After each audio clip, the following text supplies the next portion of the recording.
এই স্ক্রিনের যে ভিডিওটি দেখতে পাচ্ছেন এই শটটা কোথা থেকে নিয়েছি এবং কিভাবে নিয়েছি আপনারাও নিতে পারবেন। চলেন আপনাদেরকে দেখাই।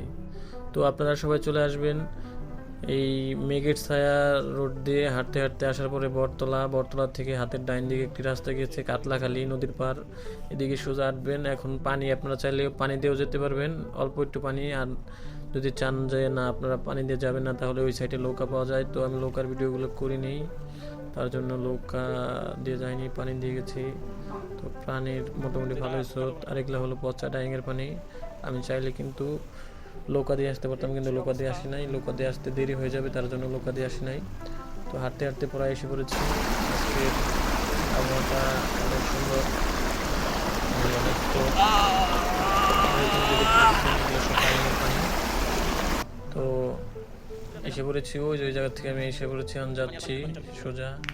এটা হলো মেম্বার সাহেবের খোলা পার হলে আপনাদেরকে স্পটটা দেখাতে পারবো। তো আমি এসে পড়েছি প্রায় কাছাকাছি। তো রাস্তায় যদি আপনারা এই ধরনের ভিডিও কেউ বানাতে চান তাহলে চলে আসুন।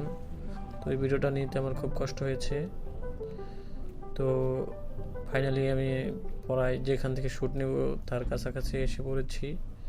তো আপনারা দেখতে পাচ্ছেন কত সুন্দর গাছপালা, কত সুন্দর আবহাওয়া। মোটামুটি এখানে অনেক বাতাস। আর এখানে আসার সময় 5টা সাড়ে 5টায় আসলে হঠাৎ করে দেখেন এক ডাইনোসরের সাথে আমার দেখা হয়ে গেল। তো ওই যে ডাইনোসরের নাম কি সঠিক এটা আমি জানি না, যদি কেউ একটা নাম জেনে থাকেন তাহলে কমেন্টে জানাবেন।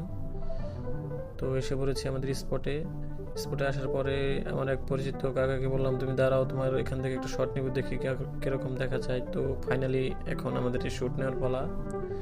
তো অনেক ধৈর্য ধরার পর ফাইনালি একসাথে 4টা নৌকা পেয়ে গেলাম, তখন আমি এই শ্যুটটা নিলাম।